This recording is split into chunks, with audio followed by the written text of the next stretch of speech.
This is video part 1 in a series of 9 videos to show the truth about tanning beds and tanning.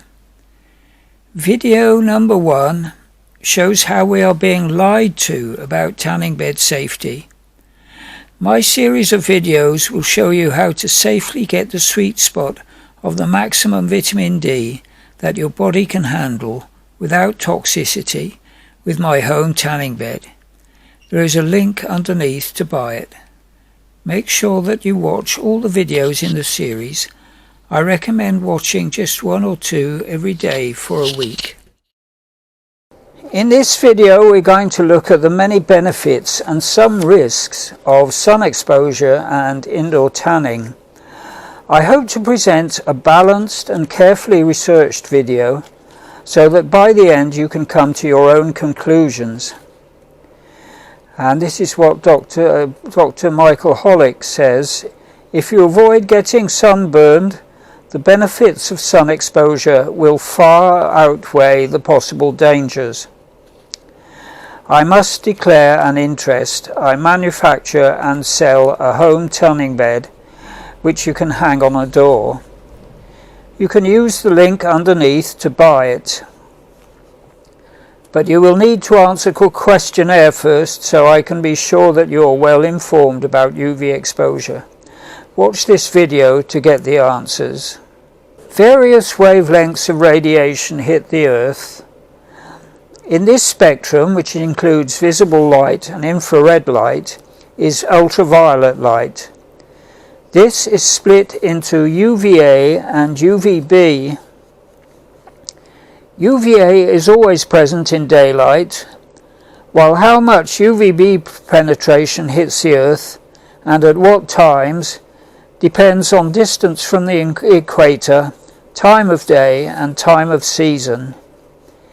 In the UK we only get UVB from 11 AM to 3 PM from April to October. This video will be concerned with the effects of UV from the sun and from tanning beds. I'll try to show you the real truth about sun exposure and indoor tanning using studies in medical journals. I will also show you how you can use a home tanning bed to safely get that sweet spot of optimum vitamin D. By sweet spot, I mean the most vitamin D your body can handle without toxicity. You don't even have to tan. With the aid of studies in medical journals, I will easily prove to you that this could put many chronic diseases into remission and might even give you an extended disease-free lifespan.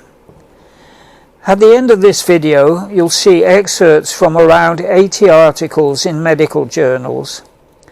I put them at the end so they don't slow the video down.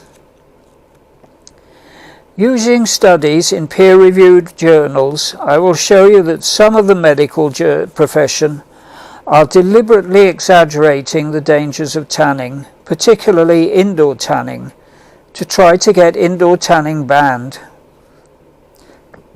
Why are they doing this? I don't know. Maybe we should ask them. Is it because they know that if everyone had optimum vitamin D, we would have little need of doctors? Melanoma can be easily treated by simply cutting it out.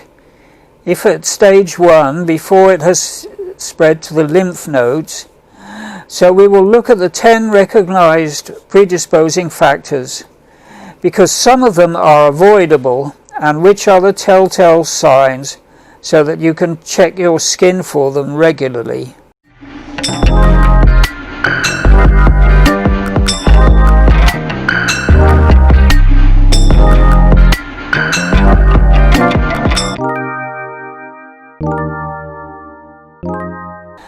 I'll talk about which foods and supplements will help you avoid skin cancer and which ones will give you cancer, backed up by studies.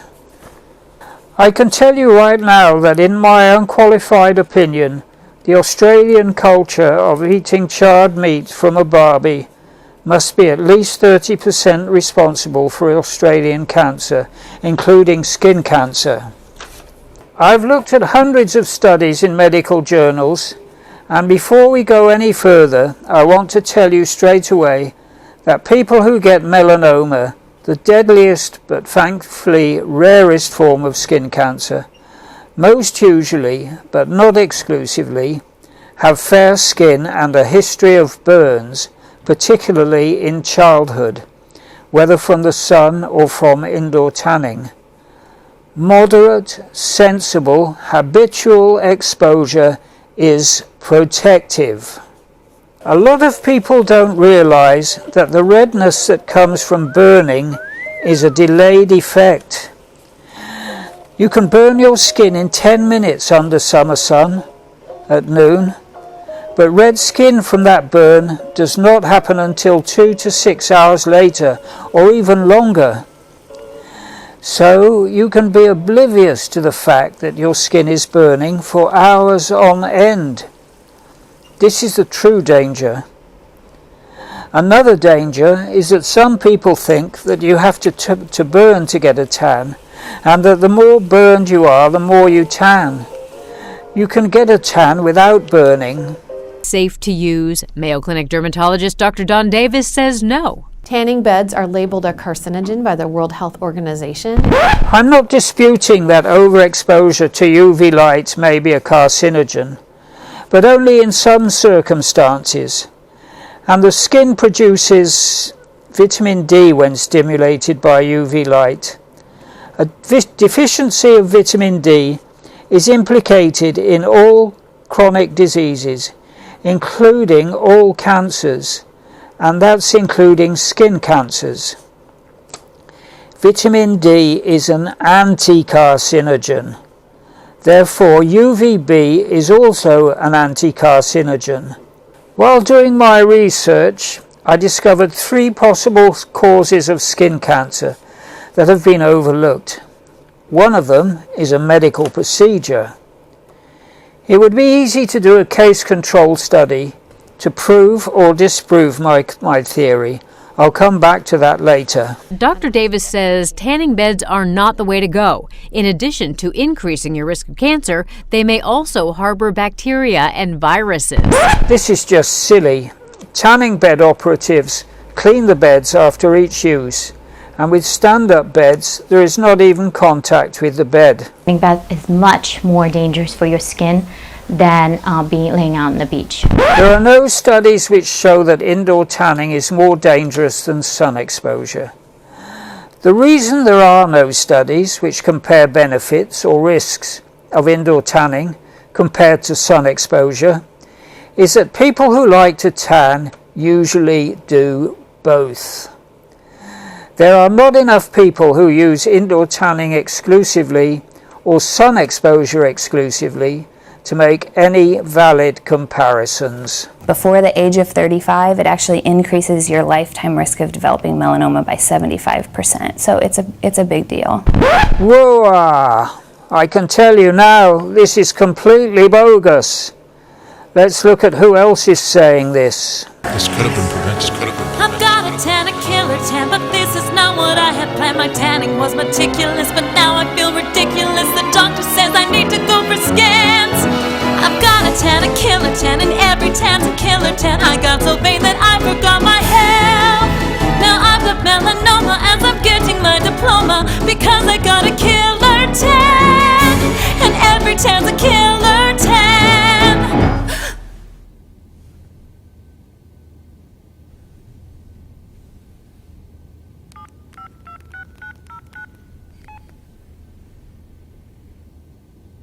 Hi, Shazam Tan? I'd like to cancel my appointment. I will now prove that this is completely bogus. It's a lie, a fabrication. In the meantime, let's look at some salaries of the Canadian Cancer Society who made this video.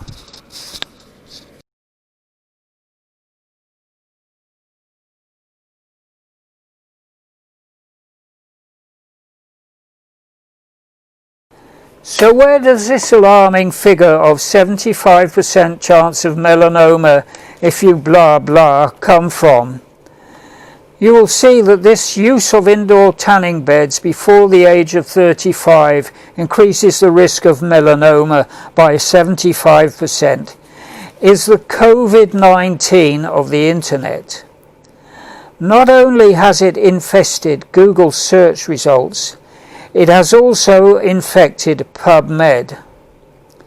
You will see it quoted again and again in medical article reviews and meta-analyses. But I defy you to find an original study where the absolute risk of melanoma with use of a tanning bed was increased by 75% at any age. I spent 3 days full-time looking, and I'm not dumb. If you find the study, I will give you £1,000. Just contact me if you find the study.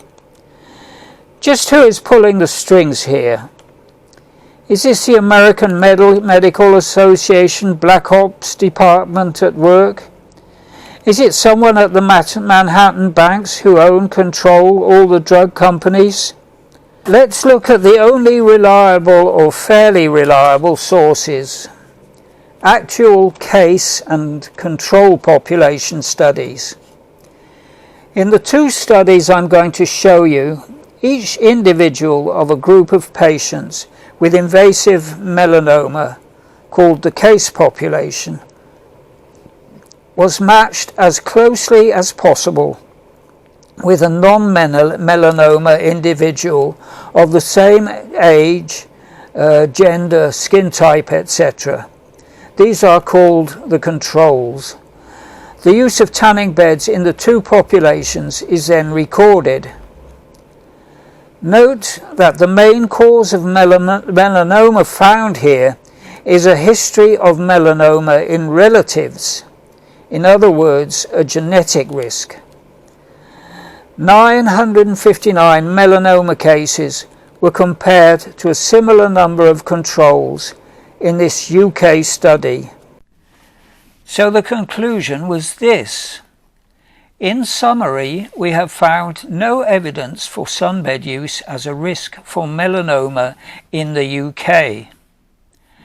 Now this second US study again proves that there is no relation between tanning bed use and melanoma, although interestingly in the conclusion the author claims that it does. Although I'm not suggesting that this is the case here, but anyone who spends time looking at articles in medical journals can see evidence of corrupt influences. A good example of this is abstracts which are completely at odds with the actual article, with only the abstract available online. Any natural therapy is often deliberately set up to fail. See my video on vitamin C IV and COVID-19. So in this study, 63% of melanoma cases and 51% of melanoma-free controls had used indoor tanning devices. So at first glance, it looks like there is a slight effect. But then the author tells us that sunburns and fair skin were more common among the cases. I'm betting that these two things account for the slight difference, and not the tanning devices. Here is some more propaganda masquerading as fact from the Australian Cancer Council charity. The opposite of what they say is true. A tan is a sign that you are healthy, because your vitamin D levels have been raised. Deficiency of vitamin D is implicated in all chronic diseases and all cancers, including skin cancer. A tan does look healthy to most people. Is this a cultural response or an instinctive, hardwired response in our brain? I think it's instinctive. I don't think it's misguided. Even if it is a cultural response, I think it's well-founded. That's my opinion. The skin has many mechanisms to repair and protect against UV damage. Not all of them understood. A tan is only one of them. A tan may be a sign that you have good levels of vitamin D in your skin, which together with a tan may protect against UV radiation. There may be other protective mechanisms which are not fully understood. This is my opinion. This ignores the protection from high levels of vitamin D in the skin from tanning. It's been proven that regular, moderate UV exposure protects against melanoma. It's intermittent, high exposure leading to burns, along with many other factors which causes melanoma. The fact that it is very difficult to quantify how much diet plays a role does not mean that it's not important. Who knows, it may be the most important factor. Breaking news on this later on. Non-melanoma skin cancers generally happen in old age after a lifetime of continual sun exposure on the head and neck, but they are easily treatable. How much of a connection there is between exposure to UV light and melanoma is still open to debate.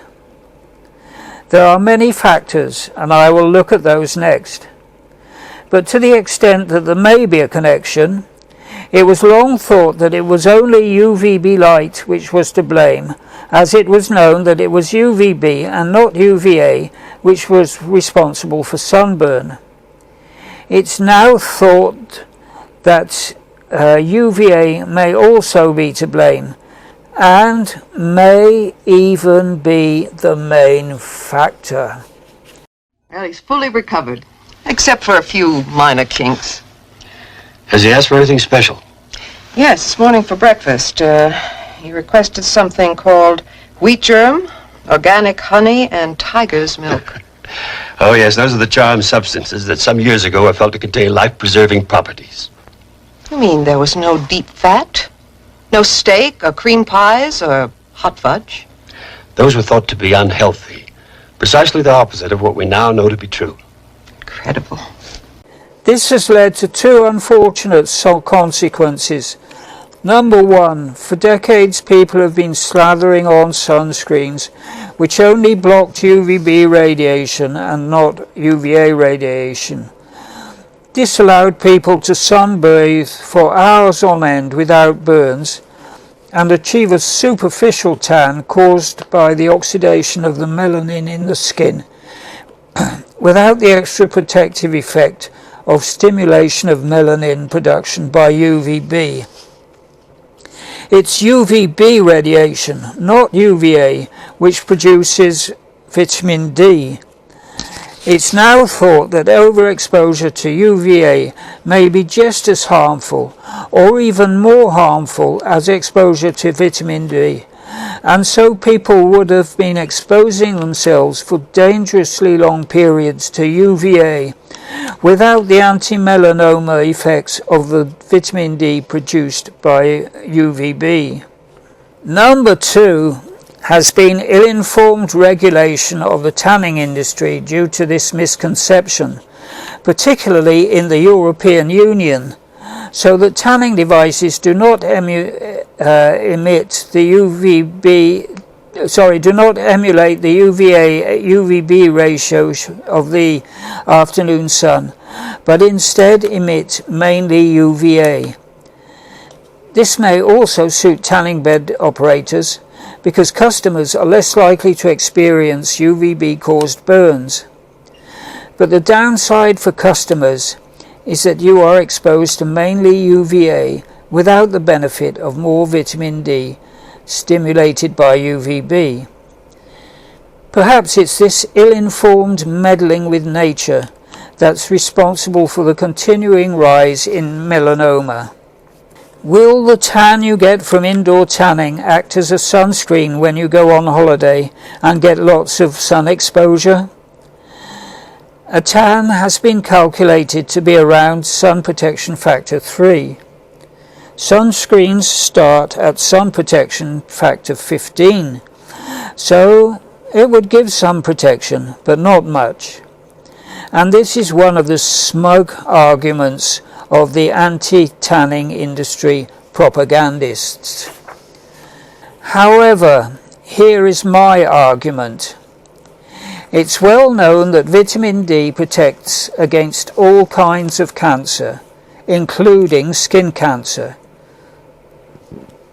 So if you live in northern parts of the US and in northern Europe, by sensible, moderate, regular use of indoor tanning, say 3 times a week, you are much more likely to approach that sweet spot of optimal vitamin D, namely as much as the body can handle without toxicity.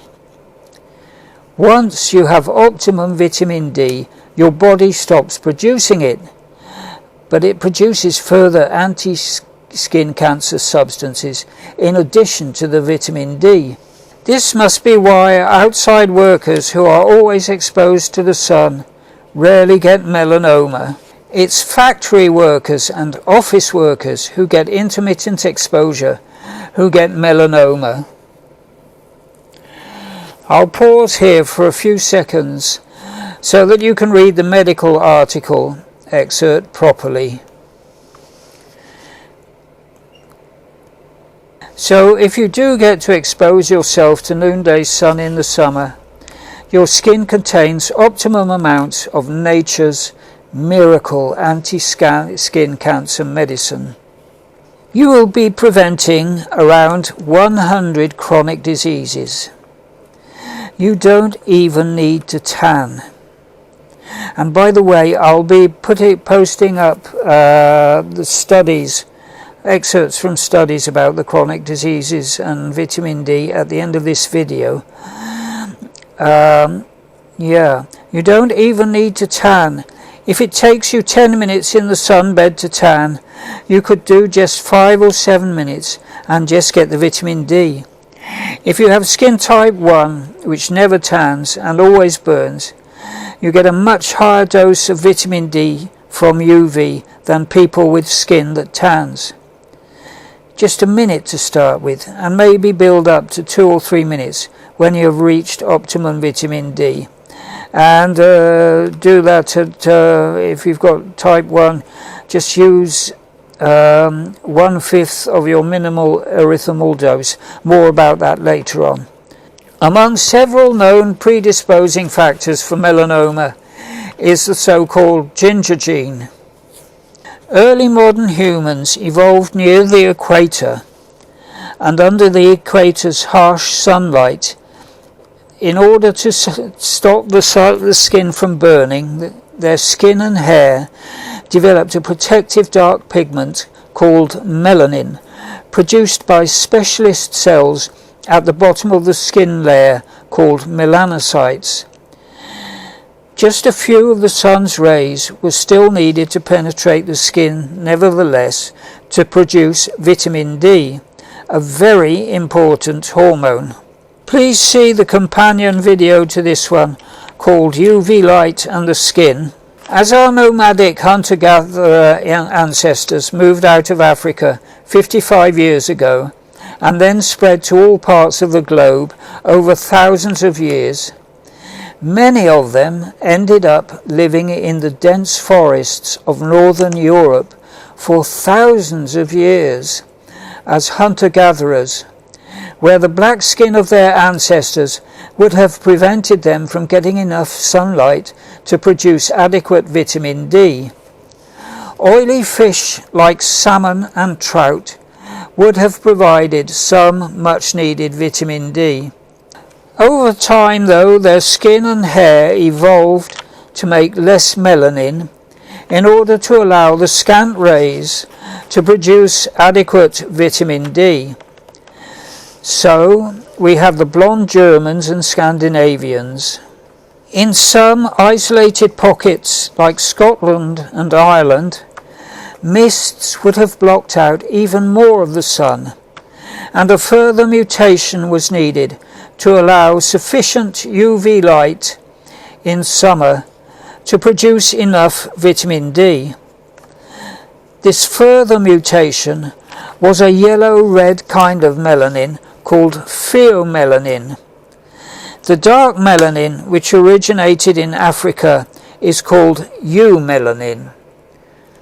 Fast forward a few thousand years and we have huge displacements of populations.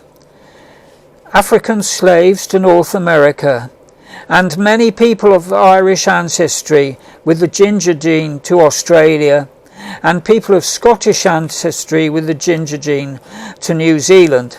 So African Americans in the northern US states and Brits of Jamaican and African origin have terrible vitamin D deficiency and suffer disproportionately from chronic diseases like diabetes, high blood pressure and obesity, in which vitamin D deficiency is implicated.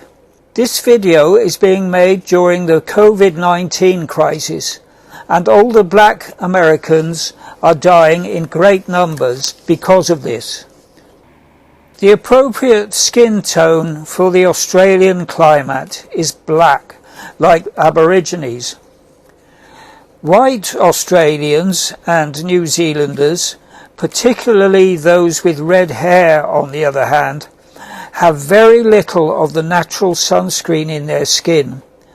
So skin cancer is a big problem in Australia, particularly Queensland, which is known as the melanoma capital of the world. So far I have been concentrating on melanoma because that's what the medical propagandists are using to frighten us silly. This is not to infer that melanoma is not a frightening disease. It is. As you will have guessed by now, I'm not an unconditional fan of organised medicine and am something of a conspiracy theorist. And you should bear this in mind when weighing my arguments. Before I give you one of my main reasons for my scepticism about the effectiveness of orthodox medicine, particularly for melanoma, let's see what skin cancer really means. There are three main types of skin cancer. Melanoma is the least common. There are also some very rare skin cancers like Merkel's carcinoma, with an incidence of about 1 in a million. The two main skin cancers are basal cell carcinoma and squamous cell carcinoma, both skin cell cancers. Although they are very common where old white folks have a lifetime's exposure to strong UV light, they are easily treatable. They are simply cut out. You would be very unlucky to die from one of these cancers. They are not even notifiable. So when the incidence of skin cancer is invoked, just bear that in mind. Melanoma, only 1% of all skin cancers, easily treatable if caught in time, deadly if it progresses. Very slim chances of survival with orthodox medicine past stage 2. Much better odds with Gerson therapy. More about that in a minute. Let's look at the actual incidence of melanoma. I had a devil of a job finding out real statistics for Australia. I found the number of melanoma cases, and I divided the Australian and New Zealand population by this figure to make my own table.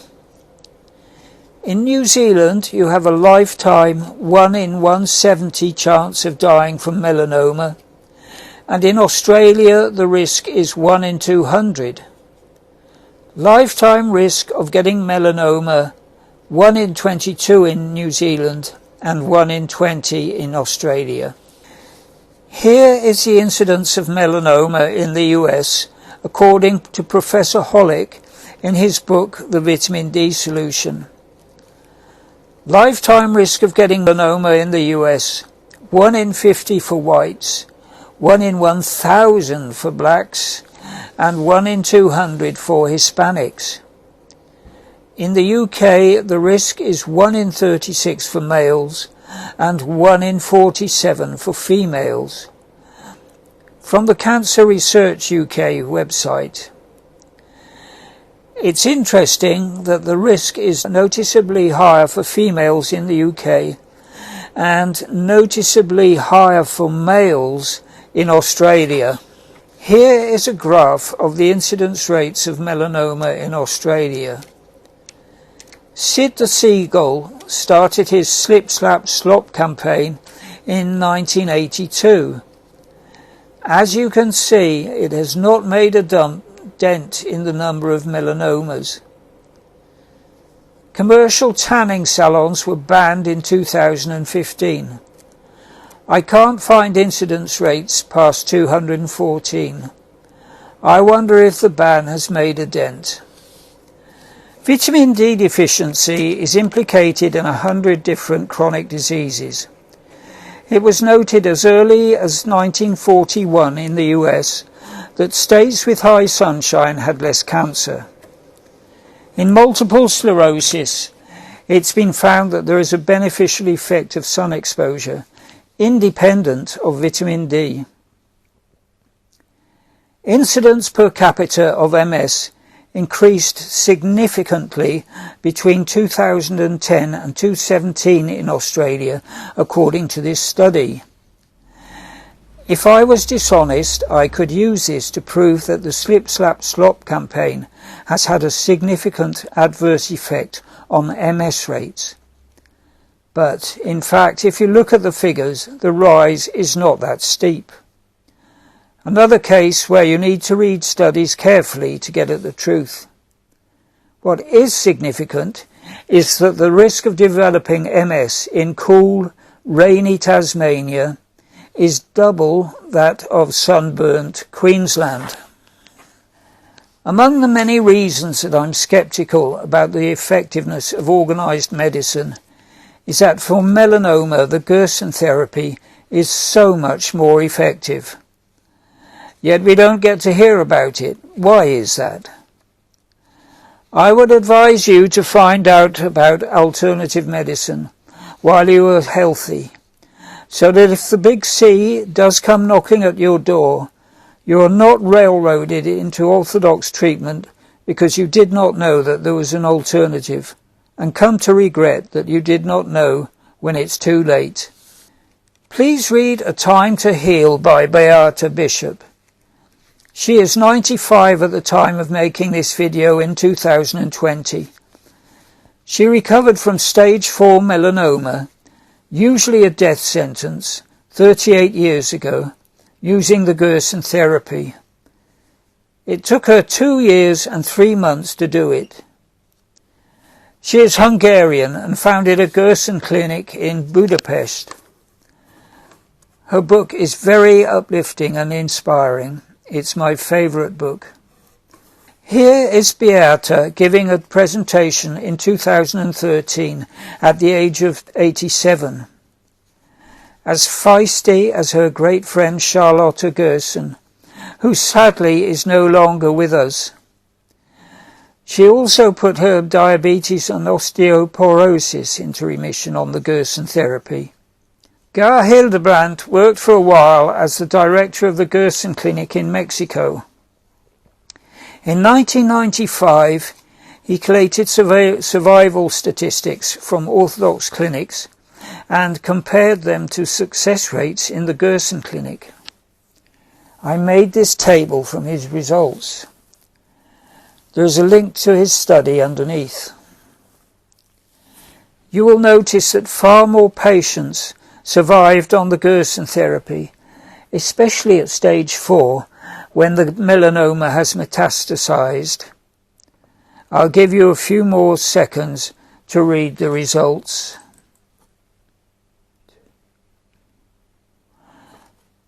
Note that part of the Gerson therapy is 5 glasses of freshly squeezed carrot and apple juice spread throughout the day together with other juices.